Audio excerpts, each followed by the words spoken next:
गेलं नाही ना काय.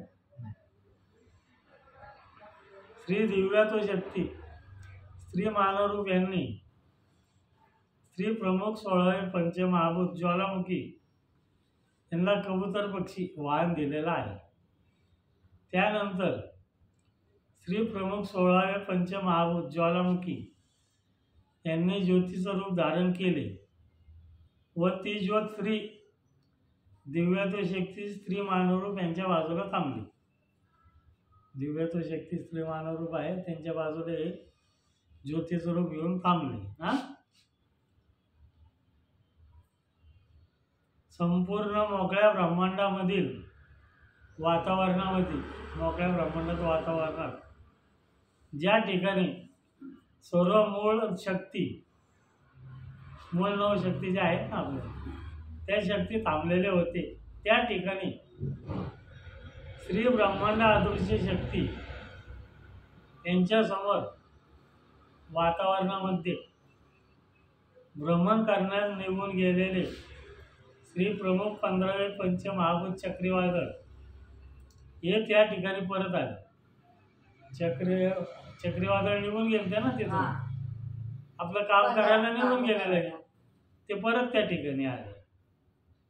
त्यानंतर त्या ठिकाणी हजर असलेले श्री प्रमुख सर्व 15 पंचमहाभूते यांच्या सर्व ज्योती यांनी आपले मूळ रूप धारण केले.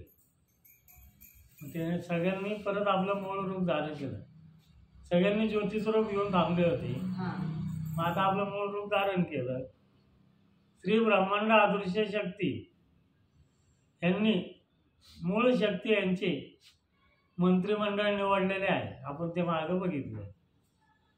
त्या मंत्रिमंडळाचे या सर्व प्रमुख 16 पंचमहाभूते यांना त्या मंत्रिमंडळामध्ये सभासद म्हणून नियुक्ती केली.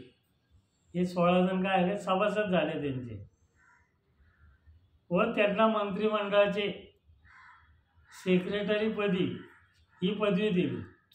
म्हणजे ते सेक्रेटरीपदी ही पदवी दिली त्यांना. त्यानंतर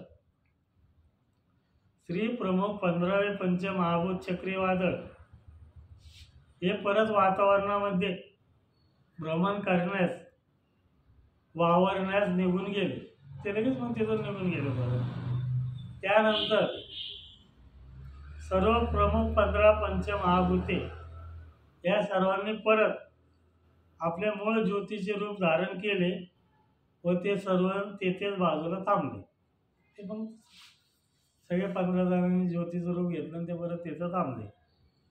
श्री ब्रह्मांड अदृश्य शक्ती यांनी श्री दिव्यत्व शक्ती स्त्री मानवरूप यांना आपल्या समोर बोलावून घेतले व त्यांना उपप्रमुख 10 पंचमहाभूते निर्माण करण्याची आज्ञा केली.